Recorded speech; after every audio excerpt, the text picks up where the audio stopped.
And welcome to episode 13, A Yachtsman's Alibi. I've often remarked, said Professor Fortney in an expansive mood, how very difficult it is to fake an alibi without someone's assistance. A case in point is a messy affair we cleared up recently.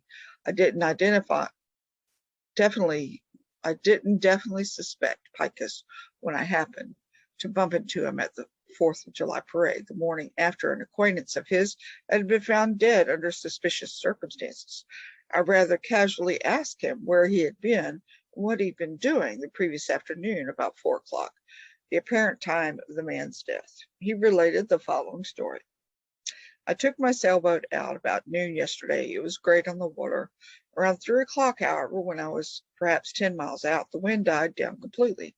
There wasn't a breath of air, and I knew that unless I could attract some boat, I was in for an uncomfortable time. Remembering that the international distress signal is a flag flown upside down, I ran mine up to the top of the mast in that manner. Thank God it was a clear day. In about an hour, the steamer Leone hove to and went aboard, and I went aboard her after securing my boat with a tow line.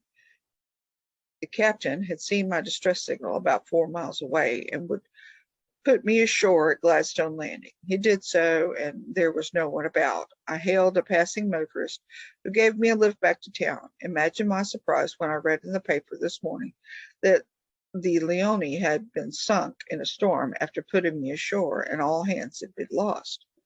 While I knew, remarked the professor, that the Leone had sunk with all on board after hearing Picus's story, I immediately arrested him on suspicion of murder. What's wrong with his alibi? Dun, dun, dun, dun. As Picus said there was no breeze, the distress flag would have hung limp against the mast, and the captain would not have seen at that distance whether or not the flag was upside down. That's all the professor needed to determine the falsity of his alibi. However, Picus was a poor sailor. While international distress signals is a flag flown upside down, it is by custom and regulations always flown at half mast. Interesting.